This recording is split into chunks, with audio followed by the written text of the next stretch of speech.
Everyone welcome back to Radhika classes. तो भाई Radhika classes के यूट्यूब चैनल पे आपका फिर से एक बार स्वागत है। तो भाई आज इस वीडियो में हम डिस्कस करने वाले हैं ऑल अबाउट प्रैक्टिकल एग्जामिनेशन। अगर आप ये 10 मिनट की वीडियो हमारी कंप्लीट देख लेते हैं बिना कुछ पार्ट स्किप किए तो आपके जो प्रैक्टिकल मार्क्स हैं वो बहुत ज्यादा इंक्रीज हो सकते हैं। Even you can score 30 out of 30 in your practical examination.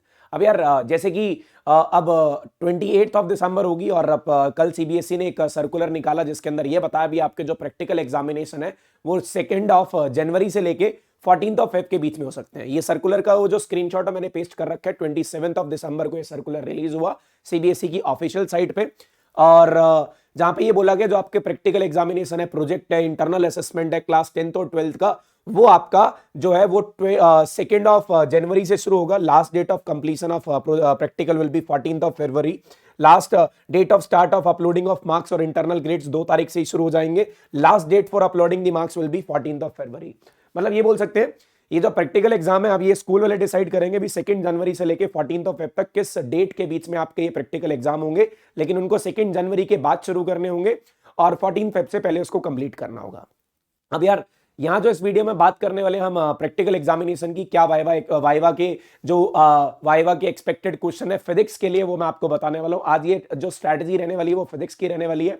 और आपको बता दूं जो आपका मैथमेटिक्स में एक्सटर्नल एग्जामिनर नहीं आता है, जो आपका एक्सटर्नल एग्जामिनर होगा वो आपके लिए प्रेजेंट होगा बायोलॉजी में, केमिस्ट्री में और फिजिक्स में। तो भाई इन 3 सब्जेक्ट के लिए आपका एक्सटर्नल एग्जामिनर होगा। मैथमेटिक्स के लिए इंटरनल एग्जामिनर मतलब जो आपका स्कूल का टीचर होंगे वो आपका प्रैक्टिकल एग्जामिनेशन लेंगे और प्रैक्टिकल एग्जाम के साथ वाइवा लेंगे और आपके मार्क्स लगाएंगे। लेकिन बाकी 3 सब्जेक्ट में एक्सटर्नल एग्जामिनर होगा, ऑब्जर्वर होगा। ये सारा कुछ सर्कुलर में मेंशन है दैट एग्जामिनर के साथ साथ एक ऑब्जर्वर होगा, जो ऑब्जर्वर के साथ आपको एक फोटो अपलोड करनी होगी। फोटो अपलोड करने के साथ साथ आपके इंटरनल मार्क्स जो होंगे वो अपलोड किए जाएंगे ऑन दी सेम डे जिस दिन आपका प्रैक्टिकल होगा। इवन ऐसा होता है आपको ग्रुप्स में डिवाइड कर दिया जाएगा, 30 स्टूडेंट्स के ग्रुप में डिवाइड कर दिया जाएगा। पहले ग्रुप की फोटो अपलोड करके फिर दूसरे ग्रुप का प्रैक्टिकल कराया जाएगा, फिर उनकी फोटो अपलोड की जाएगी। मतलब ऑन दी सेम डे आपके मार्क्स अपलोड होंगे और सभी बच्चों को प्रेजेंट होना जरूरी है। इसमें यह भी मेंशन है किसी रीजन से अगर आप एब्सेंट हो जाते हो, आप अपना प्रैक्टिकल एग्जाम नहीं दे पाते हो तो आपको स्कूल को इन्फॉर्म करना पड़ेगा। वो आपका वहां पे रीशेड्यूल डाल के भेजेंगे ताकि आपके प्रैक्टिकल को रीशेड्यूल किया जाए। लेकिन मैं आपको बोल रहा हूं इस सिचुएशन में मत जाना, हर हालत में अपने प्रैक्टिकल में प्रेजेंट होना, क्योंकि अगर रीशेड्यूल ना हुआ तो आपके ये 30 मार्क्स जा सकते हैं। तो आपको वहां पे प्रैक्टिकल एग्जाम में प्रेजेंट होना जरूरी है। तो आज बात करेंगे फिजिक्स के मोस्ट इंपॉर्टेंट वाइवा क्वेश्चन की। पहले देख लेते हैं और ये जो स्कीम होने वाली है ये कैसे होने वाली है। ये आपकी इवैल्यूएशन स्कीम है। अब जो भी एक्सपेरिमेंट होंगे 2 एक्सपेरिमेंट आपको ईच सेक्शन से 8 + 8 16 नंबर के होने वाले। प्रैक्टिकल रिकॉर्ड के आपके 6 मार्क्स होने वाले हैं। इन्वेस्टिगेटरी प्रोजेक्ट मतलब जो प्रैक्टिकल रिकॉर्ड है, मतलब जो आप ये देखो, ये पहली पॉइंट की बात करता हूं। इस पहले पॉइंट में क्या होगा, आपको on the day of practical examination आपसे आंसर शीट पे एक कुछ प्रैक्टिकल्स लिखवा के देखेंगे। 2 सेक्शन में प्रैक्टिकल्स डिवाइडेड है, एक एक प्रैक्टिकल लिखवा के देखेंगे। जैसे ही आप प्रैक्टिकल देने जाओगे सबसे पहले आपको सीबीएसई बोर्ड की आंसर शीट, जो बोर्ड से आएगी आंसर शीट, उसके ऊपर प्रैक्टिकल लिखने होंगे। 2 एक्सपेरिमेंट लिखने होंगे। 8 मार्क्स के 8 मार्क्स के 2 प्रैक्टिकल होंगे। प्रैक्टिकल रिकॉर्ड जो आप प्रोजेक्ट फाइल बनाते हो, सॉरी लैब मैनुअल बनाते हो, वो लैब मैनुअल आपकी 6 मार्क्स की रहने वाली है। इन्वेस्टिगेटरी प्रोजेक्ट 3 मार्क्स का रहने वाला है, ये इसी साल का उठाया है। और जो आपका वाइवा एक्टिविटीज और प्रोजेक्ट है ये आपका 5 मार्क्स का रहने वाला है। मतलब टोटल आपके 30 मार्क्स है। ये डिवाइड करने की स्कीम है, ऑफिशियल साइट से उठाया हुआ है, मैंने अपनी मर्जी से नहीं बनाया। ये सारा कुछ ऑफिशियल वेबसाइट पे अपलोडेड है जब आप अपना करिकुलम देखते हो क्लास 12th फिजिक्स का। तो ये 30 मार्क्स आपको कैसे स्कोर करने हैं मैं आपको इस वीडियो के अंदर आज बताने वाला हूं। तो भाई कैसे आपका ये प्रैक्टिकल होने वाला है, देखो क्या होगा इसके अंदर, आपको क्या क्या मेंटेन करके रखना है। जब आप the record to be submitted by the student at the time of annual examination, जब आपका प्रैक्टिकल एग्जाम होगा वहां पे आपको एक लैब मैनुअल सबमिट करनी होगी।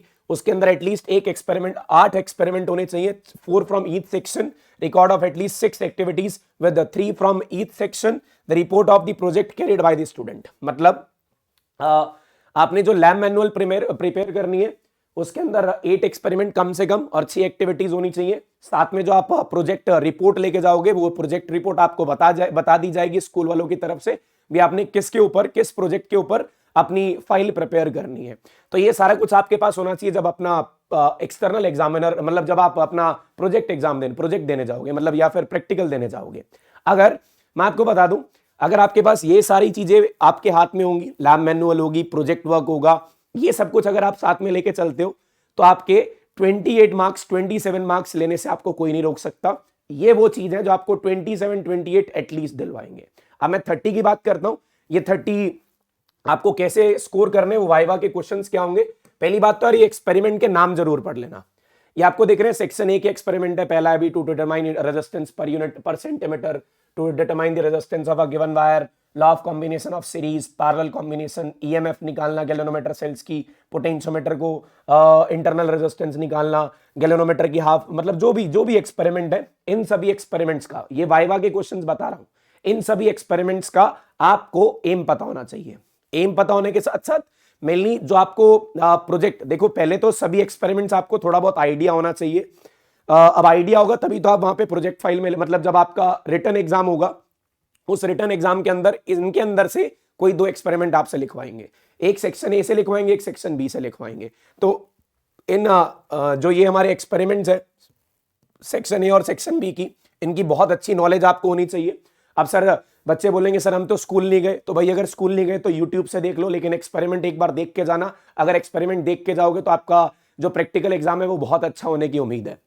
ठीक है, अब इन सब के आपको क्या होगा भाई, एम पता होने चाहिए, और मेनली वो एक्सपेरिमेंट, जो 2 एक्सपेरिमेंट आप परफॉर्म कर रहे हो उनके बारे में बहुत अच्छी नॉलेज होनी चाहिए। तो आपको मैं ये सजेशन करूंगा, अगर आपने 30 स्कोर करने तो हर एक प्रैक्टिकल की आपको नॉलेज होनी चाहिए। फिर अब बात आती है वाइवा क्वेश्चंस पे। पहली बात तो ये आना चाहिए, इससे क्वेश्चन पूछा जा सकता है। दूसरा सवाल जो एक्सटर्नल एग्जामिनर अक्सर 90% बच्चों से पूछता है, जब आप एक्सटर्नल एग्जामिनर के सामने जाओगे तो एक्सटर्नल एग्जामिनर 90% बच्चों से ये पूछेंगे भी आपका फेवरेट चैप्टर कौन सा है। तो मतलब favourite chapter in the sense वो आपकी बुक से भी हो सकता है, जरूरी नहीं है वो आपके ये प्रोजेक्ट से होगा। मतलब अगर मान लो आपसे ये पूछा जाता है भाई आपका फेवरेट चैप्टर कौन सा है, तो आपको एक चैप्टर ऐसा प्रिपेयर जरूर करना है जिसके अंदर से आपको ये कॉन्फिडेंस हो, हाँ भी मुझे ये पूरा चैप्टर आता है, इसके अंदर से कोई भी सवाल पूछ लिया जाए, कोई भी क्वेश्चन पूछ लिया जाए तो मैं इसका आंसर कर सकता हूं। तो इसलिए बोलूंगा एक चैप्टर अच्छे से प्रिपेयर करना। जैसे मेरा फेवरेट था सेमीकंडक्टर, रीजन इज उसके अंदर थ्योरेटिकल पोर्शन ज्यादा था, उसके अंदर फॉर्मुलाज कम थे। अब मुझसे फॉर्मुलाज पूछने से अच्छा मेरे से थ्योरी पर पूछ रहे थे। अब देखो अगर मान लो आपसे कोई फॉर्मुला पूछते हैं, फॉर्मुला तो पूरा याद होना चाहिए तभी फॉर्मुला बता पाओगे, लेकिन अगर थ्योरेटिकल पोर्शन होता है ना, तो वो थ्योरेटिकल पोर्शन आप थोड़ा बहुत एक्सप्लेन करके, थोड़ा बहुत नहीं भी एक्सप्लेन करोगे तो काम चल जाएगा। तो इसलिए सेमीकंडक्टर चूज करना एक अच्छी चॉइस है। अगर आपको सेमीकंडक्टर अच्छे से आता है तो you can go for semiconductor, उसकी तरफ जा सकते हो। ठीक है, पहला सवाल तो ये होगा। फिर उसके बाद दूसरा आपका पॉजिटिव, तीसरा पॉइंट, पहले तो एक्सपेरिमेंट्स के एम और उनके प्रोसीजर्स, ये सब कुछ आपको पता होना चाहिए। अपरेटस कौन से यूज होते हैं, एक सबसे पहली बात ये एम और अपरेटस आपको याद होनी चाहिए। अगर आपके पास प्रॉपर रीडिंग्स नहीं है, आप थोड़ा बहुत इधर उधर भी कर दोगे तो वो रीडिंग से आपको ज्यादा कोई फर्क नहीं पड़ने वाला है।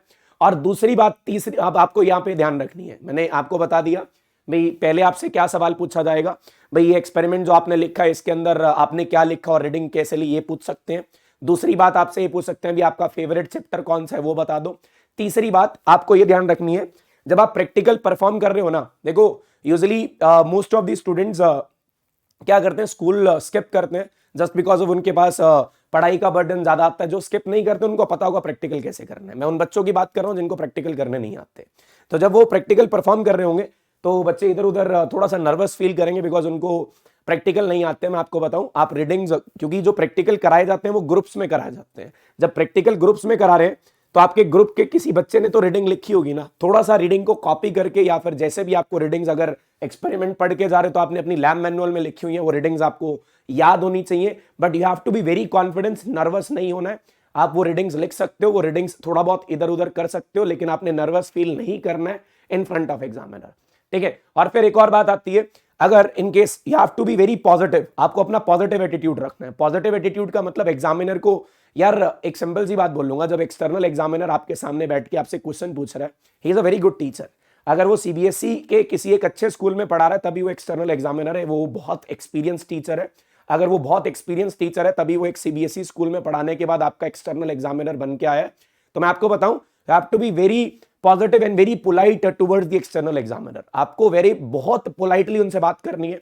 इनकेस अगर आपको कोई क्वेश्चन नहीं आता है ना, तो आप सीधा बोल दो, सर सॉरी सर मुझे ये क्वेश्चन नहीं आता है, you can go for the next question. Now this is the best way to approach a question. In case अगर आपको क्वेश्चन नहीं आता है तो सॉरी बोल के आप बोल दो सर कोई और क्वेश्चन पूछ लो प्लीज सर, मेरे को ये नहीं आता, आप मेरे से नेक्स्ट क्वेश्चन पूछ सकते हो। अगर सेकंड में नहीं आता तो सेकंड को भी ऐसे कर सकते हो। और इवन अगर आप, ऐसा होता है ना वाइवा के अंदर एक भी सवाल का आंसर नहीं कर पाते हो ना, लेकिन आप पोलाइटली बोल रहे हो, that will be a positive point for you, आपके लिए वो पॉजिटिव पॉइंट रहने वाला, आपका नेगेटिव पॉइंट नहीं जाएगा। तो इसलिए बोल रहा हूं you have to be very positive and very polite towards the external examiner. He is a very experience teacher, उसको आपसे 100 गुना ज्यादा नॉलेज है, आपको उनको एक्सप्लेन करने की जरूरत नहीं है। अभी आपको बहुत अच्छे से आता है, बट आपको ठीक है अभी प्रिपरेशन कर रहे हो अपनी एग्जामिनेशन की, आप बढ़िया से कर रहे हो, लेकिन एग्जाम में फोड़ दोगे। तो ये सारी बातें आपको ध्यान रखनी है। और ऐसा नहीं होगा हार्ड एंड फास्ट आपसे क्वेश्चन पूछे जाएंगे, सिंपल क्वेश्चन पूछे जाएंगे, बहुत आसान क्वेश्चन पूछे जाएंगे। पॉजिटिव रहना है, घबराना नहीं है। ये प्रैक्टिकल एग्जामिनेशन के मोस्ट एक्सपेक्टेड क्वेश्चन होते हैं। भाई आपको कौन सा चैप्टर आता है, ये क्वेश्चन बता दो, बिल्कुल बिल्कुल सिंपल क्वेश्चन।